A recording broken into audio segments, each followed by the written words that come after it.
Today we'll be talking about fear as an hindrance to your destiny. First of all, what is fear? Fear is the feeling you have when you are afraid. It is when you are scared to do something.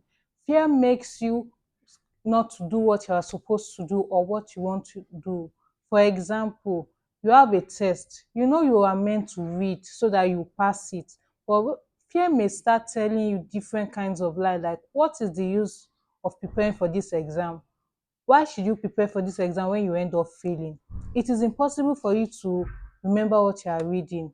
Is it not better to just go and play when you end up failing? If you end up believing all these lies, you will fail your exam. Fear is very common among people. Even some great people in the Bible were scared. For example, Moses. Moses was appointed by God to deliver the Israelites out of slavery and to take them out of the land of Egypt. When God told Moses about it, Moses was scared. He started making up different excuses. Oh, what if they don't listen to me? I'm not a good speaker, and so on. He wasn't confident enough. So God gave him Aaron as his mouthpiece. When Moses was trying to deliver the Israelites from slavery, he went through ups and downs. He continued and he did not allow discouragement prevent him from fulfilling his destiny of delivering them from slavery and taking them out of Egypt. His first attempt actually worsened their burden.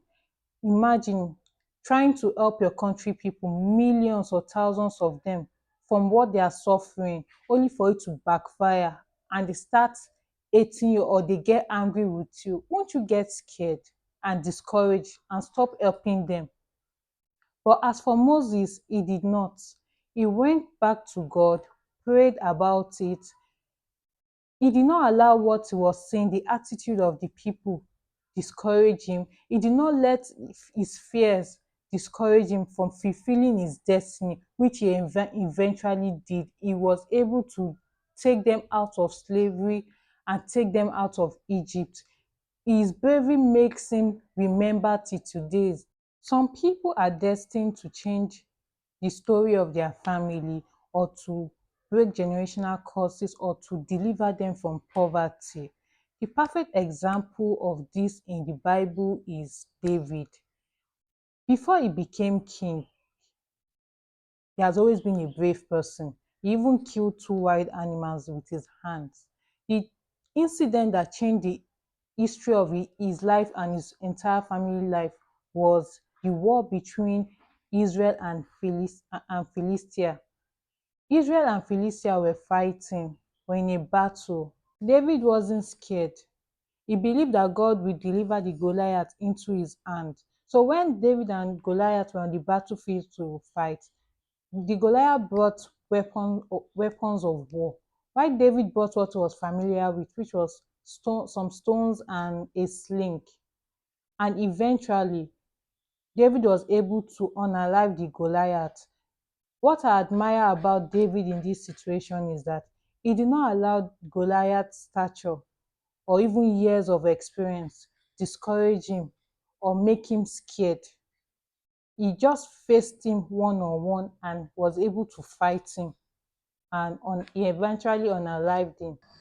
David's bravery during the war, even though he was young, even though he did not have any experience as a warrior, his bravery during the war was the beginning of his fame in Israel. He was rewarded, his family too was rewarded, and eventually it changed the story of his family. I have also noticed that some people's destiny are attached to the bravery of a person. Some people depend on your bravery consciously and unconsciously.